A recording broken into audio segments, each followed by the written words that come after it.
ನಮಸ್ತೆ ಆತ್ಮೀಯ ಯೋಗ ವೀಕ್ಷಕರೇ, ಹೆಲ್ದಿ ಲಿಟ್ಲ್ ಚಾಂಪ್ಸ್ ಕಾರ್ಯಕ್ರಮಕ್ಕೆ ಆತ್ಮೀಯವಾದ ಸ್ವಾಗತ ನಿಮಗೆ. ಇವತ್ತಿನ ಯೋಗಾಭ್ಯಾಸದಲ್ಲಿ ನಾವು ಸುಲಭವಾಗಿರುವ ಪ್ರಾಣಾಯಾಮ, ಮಕ್ಕಳಿಗೆ ಸುಲಭವಾಗಿ ಮಾಡಿಸುವಂತಹ ಪ್ರಾಣಾಯಾಮ. ಆದರೆ ಈ ಪ್ರಾಣಾಯಾಮನ ಅವರಷ್ಟಕ್ಕೆ ಮಾಡೋದಕ್ಕಿಂತ ಗೈಡೆಡ್ ಆಗಿ ಮಾಡಿದ್ರೆ ಬಹಳ ಒಳ್ಳೆಯದು. ಯಾಕಂದರೆ ಸೂಚನೆಯನ್ನು ಕೊಡ್ತಾ ಯಾರಾದರೂ ಹೇಳಿದ್ರೆ, ಪಾಲಕ ಪೋಷಕರು ಯಾರಾದರೂ ಇದಕ್ಕೆ ಸೂಚನೆಯನ್ನು ಕೊಟ್ಕೊಂಡು ಹೇಳ್ತಾ ಬಂದರೆ ಇನ್ನೂ ಸುಲಭವಾಗಿ ಮಾಡ್ಬೋದು, ಅದರ ಪರಿಣಾಮ ಹೆಚ್ಚಿರ್ಬೋದು ಅಂತ ನನ್ನ ಅನಿಸಿಕೆ. ಸೊ ಹೇಗೆ ಮಾಡ್ಬೋದು ಇದನ್ನು? ಈಸಿ ಚೇರಲ್ಲಿ ಕೂತ್ಕೊಂಡು ಕೂಡ ಮಾಡ್ಬೋಂಥ ಪ್ರಾಣಾಯಾಮ. ಇದಕ್ಕೆ ಬೆನ್ನು ಆದಷ್ಟು ನೇರ ಇರಲಿ, ಅಂದರೆ ತುಂಬ ಸ್ಟಿಫ್ನೆಸ್ ಬೇಡ ಶರೀರವನ್ನು. ಹಾಗಾಗಿ ಈಸಿ ಚೇರಲ್ಲಿ ಮಾಡ್ಬೋದು ಅಂತ ನಾನು ಉಲ್ಲೇಖ ಮಾಡಿದ್ದು ಕೂಡ ಅದೇ ಕಾರಣಕ್ಕೆ. ಕಂಫರ್ಟೇಬಲ್ ಆಗಿ ನಾನು ಸುಖಾಸನದಲ್ಲಿ ಇದನ್ನು ತೋರಿಸ್ತೀನಿ ಕೂತ್ಕೊಂಡು ಹೇಗೆ ಮಾಡ್ಬೋದು ಅಂತ. ನಾವು ಸೋಫಾದಲ್ಲಿ ಕೂತ್ಕೊಂಡು ಕೂಡ ಈ ಪ್ರಾಣಾಯಾಮವನ್ನು ಮಾಡ್ಬೋದಾಗಿರುತ್ತೆ. ಯಾವುದಾದ್ರೂ ಒಂದು ಮುದ್ರೆಯನ್ನು ಹಿಡ್ಕೊಳ್ಳೋಣ, ಪ್ರಾಣ ಮುದ್ರೆಯನ್ನು ಹಿಡ್ಕೊಳ್ಳೋಣ. ಹೆಚ್ಚು ಸೂಕ್ತ. ಪ್ರಾಣಾಯಾಮದ ಇಮ್ಯುನಿಟಿಯನ್ನು ಸ್ಟ್ರಾಂಗ್ ಮಾಡುತ್ತೆ, ರೋಗ ನಿರೋಧಕ ಶಕ್ತಿಯನ್ನು ಜಾಸ್ತಿ ಮಾಡುತ್ತೆ ನಮ್ಮಲ್ಲಿ. ಎರಡು ಕೈಯ ಕೊನೆಯ ಎರಡು ಬೆರಳುಗಳ, ಅಂದರೆ ಕಿರು ಬೆರಳು ಮತ್ತು ಪವಿತ್ರದ ಬೆರಳು, ಅಂದರೆ ರಿಂಗ್ ಫಿಂಗರ್ ಮತ್ತು ಲಿಟಲ್ ಫಿಂಗರ್ನ ಟಿಪ್ಪನ್ನು ಹೆಬ್ಬೆರಳಿನ ತುದಿಗೆ, ಇಂಡೆಕ್ಸಿನ ತುದಿಗೆ ಟಚ್ ಮಾಡ್ತೀವಿ. ಮಿಕ್ಕಿದ ಎರಡು ಬೆರಳುಗಳನ್ನು ಮೇಲ್ಮುಖವಾಗಿ ತೆರೆದು ನಿಲ್ಲಿಸಿದ್ದೀನಿ. ಇದನ್ನು ಮೇಲ್ಮುಖವಾಗಿ ಅಂದರೆ ಫೇಸಿಂಗ್ ಅಪ್ವಾರ್ಡ್ ತೊಡೆಯ ಮೇಲೆ ಇಟ್ಕೊಳ್ತೀವಿ. ಇದನ್ನು ಪ್ರಾಣ ಮುದ್ರೆ ಅಂತ ಕರಿತೀವಿ ನಾವು. ಇದು ಪ್ರಾಣಾಯಾಮಕ್ಕೆ ಹೆಚ್ಚು ಸೂಕ್ತವಾಗಿರುವ ಮುದ್ರೆ. ಸೊ ಇಲ್ಲಿ ಪ್ರಾಣಾಯಾಮದ ಅಭ್ಯಾಸ, ಕಣ್ಣು ಮುಚ್ತೀವಿ ನಾವು ಇಲ್ಲಿ. ಇದು ಒಂದು ರೀತಿಯ ಪ್ರಾಣಾಯಾಮನೂ ಹೌದು, ಧ್ಯಾನನೂ ಹೌದು. ಸೊ ಆ ರೀತಿಯಲ್ಲಿ ಅಭ್ಯಾಸವನ್ನು ಮಾಡ್ತಾ ಹೋಗ್ತೀವಿ. ಹಾಗಾಗಿ ಕಣ್ಣು ಮುಚ್ಚೋದು ಅವಶ್ಯಕವಾಗಿರುತ್ತೆ ಈ ಪ್ರಾಣಾಯಾಮಕ್ಕೆ ಮಾತ್ರ. ಪ್ರಾಣಾಯಾಮದ ಹೆಸರು ಪ್ರಣವ ಪ್ರಾಣಾಯಾಮ ಅಂತಾಗಿರುತ್ತೆ. ಪ್ರಣವ ಅಂತಂದರೆ ಮೊದಲ ಅಂತ ಅರ್ಥ, ಮೊದಲಿಗೆ ಮಾಡುವಂಥ ಪ್ರಾಣಾಯಾಮ. ನಾವು ಯಾವ್ದಾದ್ರು ಅಭ್ಯಾಸಕ್ಕೆ, ಯೋಗಾಭ್ಯಾಸಕ್ಕೆ ಕೂತ್ಕೊಳ್ಳೋದಕ್ಕಿಂತ ಮುಂಚೆ ಈ ಪ್ರಾಣಾಯಾಮವನ್ನು ಮಾಡ್ಬೋದು, ಅಥವಾ ಕೊನೆಯಲ್ಲೂ ಮಾಡ್ಬೋದು, ಅಥವಾ ನಾವು ಬಿಡುವಿನ ವೇಳೆಯಲ್ಲಿ ಫ್ರೀ ಇದ್ದೀವಿ ಅಂದರೆ ಈ ಅಭ್ಯಾಸವನ್ನು ಮಕ್ಕಳಿಗೆ ಮಾಡಿಸ್ಬೋದು. ಒಂದ್ಸರಿ ಓದಿಸೋದಕ್ಕಿಂತ ಮುಂಚೆ ಕಾನ್ಸಂಟ್ರೇಷನ್ಗೆ ಕೂಡ ಮಾಡ್ಬೋದು, ಬಾಡಿ ರಿಲ್ಯಾಕ್ಸೇಷನ್ ಆಗೋಕ್ಕೆ ಕೂಡ ಇದನ್ನು ಮಾಡಿಸ್ಬೋದು. ಒಂದು ರೀತಿ ನಮಗೆ ರಿಲ್ಯಾಕ್ಸೇಷನ್ ಟೆಕ್ನಿಕ್ ಕೂಡ ಸಿಗುತ್ತೆ ಈ ಪ್ರಾಕ್ಟೀಸಲ್ಲಿ. ಹೇಗೆ ಮಾಡೋದು? ಕಣ್ಣನ್ನು ಮೃದುವಾಗಿ ಮುಚ್ಕೊಂಡು ನಾರ್ಮಲ್ ಉಸಿರಾಟವನ್ನು ಇನ್ನಷ್ಟು ಗಮನಿಸ್ತಾ ಡೀಪಾಗಿ ಮಾಡ್ತಾ ಬರೋದು. ಆಳದ ಉಸಿರಾಟ ಮಾಡ್ತಾ ಮಾಡ್ತಾ ಗಮನದಿಂದ ಶರೀರದ ಒಂದೊಂದೇ ಭಾಗವನ್ನು ಪಾರ್ಟ್ ಬೈ ಪಾರ್ಟನ್ನು ಸ್ಕ್ಯಾನ್ ಮಾಡ್ತಾ ಮನಸ್ಸಿನಲ್ಲಿ ಬರೋದು. ಗಮನಿಸ್ಕೊಳ್ತಾ ಹೋಗೋಕ್ಕೆ ಹೇಳಬೇಕು ನಾವು ಮಕ್ಕಳಿಗೆ. ಅಂದರೆ ಪಾದವನ್ನು ಗಮನಿಸು, ಮೊಣಕಾಲು ಗಮನಿಸು, ಮಂಡಿ ಗಮನಿಸು, ತೊಡೆ ಗಮನಿಸು. ಆ ಎಲ್ಲ ಒಂದೊಂದು ಭಾಗಕ್ಕೂ ಗಮನದಿಂದ ಬ್ರೆತ್ತನ್ನು ಕಳಿಸೋದು, ಎನರ್ಜಿಯನ್ನು ಕಳಿಸೋದು. ಯಾಕೆಂದರೆ ಆ ಎಲ್ಲ ಶರೀರದ ಭಾಗವು ಸೆಲ್ಸ್ಗಳಿಂದ ನಿರ್ಮಿತ ಆಗಿರುತ್ತೆ, ಜೀವಕೋಶಗಳಿಂದ. ಆ ಜೀವಕೋಶಗಳಿಗೆ ಜೀವವನ್ನು ತುಂಬಬೇಕು, ಆಕ್ಸಿಜನ್ ಸಪ್ಲೈ ಆಗಬೇಕು ಚೆನ್ನಾಗಿ, ಅದು ರಿಜುವಿನೇಟ್ ಆಗಬೇಕು, ಪುನರುಜ್ಜೀವನವನ್ನು ಕೊಡಬೇಕು.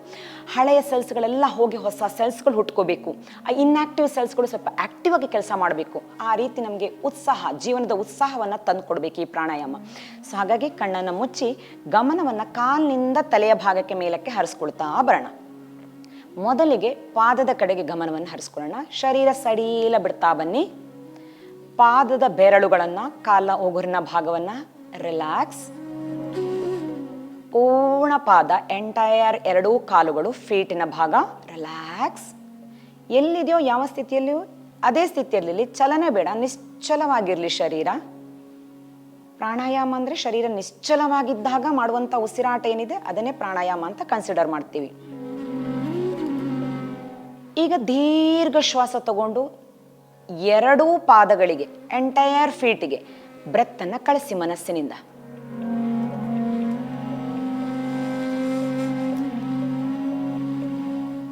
ಹಾಗೆ ಕಳಿಸ್ಬೇಕಾದ್ರೆ ನಮ್ಗೆ ಅನ್ನಿಸ್ಬೋದು, ಒಂದು ಪ್ರಶ್ನೆ ಉದ್ಭವ ಆಗ್ಬೋದು, ಅದೇನು ನಾವು ಕಳಿಸಿರೋ ಬ್ರೆತ್ ಕಾಲಕ್ಕೆ ಹೋಗುತ್ತಾ? ಹೋಗೋದು ಲಂಗ್ಸಿಗೆ ತಾನೇ. ಹೌದು, ನಿಜ.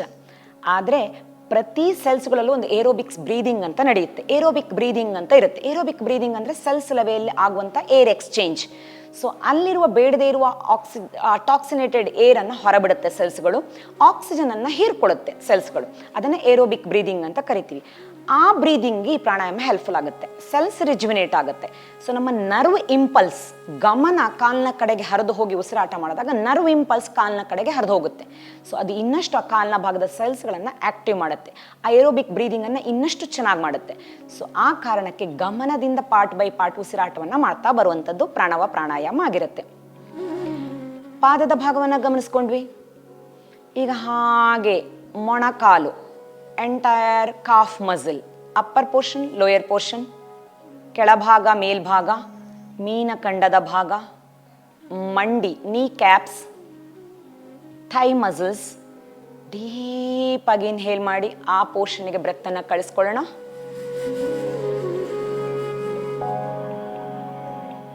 ಮತ್ತೆ ಹಾಗೆ ಡೀಪ್ ಎಕ್ಸಲೇಷನ್, ಅಲ್ಲಿರುವ ಟಾಕ್ಸಿನೇಟೆಡ್ ಏರನ್ನು ಹೊರಬಿಡೋಣ. ಎನರ್ಜೆಟಿಕ್ ಆಗಲಿ ಕಾಲಿನ ಭಾಗ ಪೂರ್ತಿ.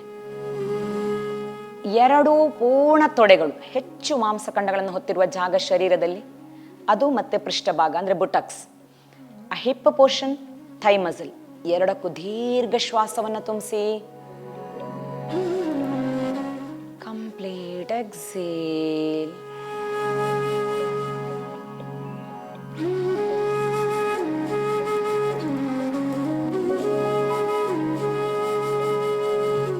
ಹೀಗೆ ನಮಗೆ ಸಮಯಾವಕಾಶ ಇದ್ರೆ ಇನ್ನೂ ಒಂದೊಂದು ಭಾಗಕ್ಕೂ 5-5 ಉಸಿರಾಟ, 3-3 ಉಸಿರಾಟ ಹೀಗೆ ಹೆಚ್ಚಿಸ್ಕೊಳ್ತಾ ಹೋಗ್ಬೋದು.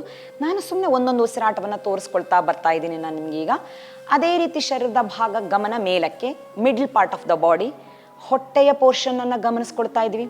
ಮೇನ್ ಆರ್ಗ್ಯಾನ್ಸ್ಗಳಿರುವ ಜಾಗ, ಮೇನ್ ಸಿಸ್ಟಮ್ಗಳಿರುವ ಜಾಗ ಶರೀರದಲ್ಲಿ. ಡೈಜೆಸ್ಟಿವ್ ಸಿಸ್ಟಮನ್ನು ಕಂಪ್ಲೀಟ್ ಫೋಕಸ್ ಮಾಡೋಣ. ಅದೇ ರೀತಿ ಎಕ್ಸ್ಕ್ರೆಟರಿ ಆರ್ಗ್ಯಾನ್ಸ್ಗಳಿದೆ, ವಿಸರ್ಜನಾಂಗಗಳು, ಜೀರ್ಣಾಂಗಗಳು, ರೀಪ್ರೊಡಕ್ಟಿವ್ ಆರ್ಗ್ಯಾನ್ಸ್ಗಳಿಗೆ ಎಲ್ಲದಕ್ಕೂ ರಿಜುವಿನೇಟ್ ಆಗಲಿ. ಡೀಪ್ ಇನ್ಹಲೇಷನ್, ಅವೆಲ್ಲವೂ ಸೆಲ್ಸಿಂದ ಆಗಿರೋದು ಪ್ರತಿ ಆರ್ಗ್ಯಾನ್ಸ್ಗಳು ಕೂಡ. ಎಕ್ಸೇಲ್. ಗಮನ ಹಾಗೆ ಚೆಸ್ಟ್ ಪೋರ್ಷನ್ಗೆ, ಎದೆಯ ಭಾಗಕ್ಕೆ, ಥೊರಾಸಿಕ್ ಕ್ಯಾವಿಟಿಗೆ, ಎದೆಯ ಗೂಡನ್ನು ಚೆನ್ನಾಗಿ ಇನ್ಹೇಲ್ ಮಾಡಿ ಹಿಗ್ಗಿಸ್ಕೊಳ್ಳೋಣ. ರೆಸ್ಪಿರೇಟರಿ ಆರ್ಗ್ಯಾನ್ಸ್ಗಳಿಗೆ, ಸರ್ಕ್ಯುಲೇಟರಿ ಆರ್ಗ್ಯಾನ್ಸ್ಗಳಿಗೆ. ಎಕ್ಸೇಲ್. ಶ್ವಾಸನಾಂಗ ಪೂರ್ಣ ಹಿಗ್ಗಿಸ್ಕೊಳ್ತಾ ಇದ್ದೀವಿ. ಎಕ್ಸೇಲ್. ಈಗ ಗಮನ ಎರಡೂ ಕೈಗಳಿಗೆ, ಕರ್ಮೇಂದ್ರಿಯಗಳು, ಕೆಲಸಕ್ಕೆ ಬಳಸುವಂಥ ಇಂದ್ರಿಯ. ಎಂಟೈರ್ ಹ್ಯಾಂಡ್ಸ್, ಎರಡೂ ಪೂರ್ಣ ಕೈಗಳು, ಕೈ ಬೆರಳು, ಉಗುರು, ಪೂರ್ಣ ಮುಂದೋಳು, ಹಸ್ತ, ಎಲ್ಲ ಭಾಗಕ್ಕೆ ಶ್ವಾಸ ತಗೊಳ್ಳಿ. Exhale, release the pressure from that region. ಈಗ ಹಾಗೆ ಫೋಕಸ್ ಶೋಲ್ಡರ್ ಪೋರ್ಷನ್ಗೆ, entire neck region, around the neck, nape area. Exhale deeply. Stress ನಿಲ್ಲೋ ಜಾಗ ಅದು ಸಾಮಾನ್ಯ ನಮಗೆ ನೆಕ್ಕಿನ ಸುತ್ತಮುತ್ತ, ಕತ್ತಿನ ಸುತ್ತಮುತ್ತ ಪೂರ್ತಿ ರಿಲ್ಯಾಕ್ಸ್. ಈಗ ಹಾಗೆ ಗಮನ ಡೋರ್ಸಲ್ ಪೋರ್ಷನ್, ಶರೀರದ ಹಿಂಭಾಗ, ಪೃಷ್ಠಭಾಗದಿಂದ ಹಾಗೆ ಗಮನ ಮೇಲಕ್ಕೆ, ಹಿಪ್ ಮಸಲಿಂದ ಮೇಲಕ್ಕೆ, ಲೋಯರ್ ಬ್ಯಾಕ್ ಕೆಳ ಬೆನ್ನು, ನಡು ಬೆನ್ನು, ಮೇಲ್ ಬೆನ್ನು, ಎಂಟೈರ್ ಸ್ಪೈನ್, ಟೇಲ್ ಬೋನ್ನಿಂದ ಸ್ಕಲ್ನವರೆಗೂ ಪೂರ್ಣ ಭಾಗಕ್ಕೆ. Deeper inhalation. Exhale the pressure. Let go all the pressure. ಈಗ ಹಾಗೆ ನಮ್ಮ ಗಮನವನ್ನು ಶರೀರದ ಮೇಲ್ಭಾಗ, upper part of a body. Shift your awareness to the upper part of the body, that is head region. Facial ಮಸಲ್ಸನ್ನು ರಿಲ್ಯಾಕ್ಸ್ ಆಗಿ ಬಿಡಿ. ಎರಡು ಕೆನ್ನೆಗಳಿಗೆ ಎನರ್ಜಿಯನ್ನು ತುಂಬಿಸಿ ಬ್ರೆತ್ತನ್ನು ಹೇರಿ ಆ ಭಾಗಕ್ಕೆ. ಎಕ್ಸೇಲ್. ಗಲ್ಲ, ಮೂಗು, ಕಣ್ಣುಗಳು, ಹಣೆ ರಿಂಕಲ್ ಫ್ರೀ ಮಾಡಿ ಹಣೆಯಲ್ಲಿ ಬರುವಂಥ ನೆರಿಗೆಗಳನ್ನು ಫ್ರೀಯಾಗಿ ಬಿಡಿ. ಕಿವಿಗಳೆರಡು, ಎಲ್ಲ ಜ್ಞಾನೇಂದ್ರಿಯಗಳನ್ನು ರಿಲ್ಯಾಕ್ಸ್ ಆಗಿ ಬಿಡಿ. Inhale, fill the energy through the breath. Exhale. Entire head region, ತಲೆಯ ಭಾಗ, ಮೆದುಳಿನ ಭಾಗ ಪೂರ್ಣ ರಿಲ್ಯಾಕ್ಸ್. ಸ್ಟಿಫ್ನೆಸ್, ತಲೆಯ ಸ್ಟಿಫ್ನೆಸ್ ಅನ್ನು ರಿಲ್ಯಾಕ್ಸ್ ಆಗಿ ಬಿಡಿ.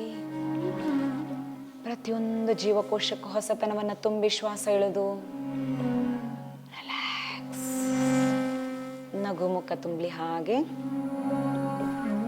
ನಾನು ಹೆಲ್ದಿ ಆಗಿದ್ದೀನಿ, ಎನರ್ಜೆಟಿಕ್ ಆಗಿದ್ದೀನಿ. ಒಂದು ಅಫರ್ಮೇಷನ್, ಸಂಕಲ್ಪವನ್ನು ತಗೊಳ್ಳೋಣ ಕೊನೆಯಲ್ಲಿ.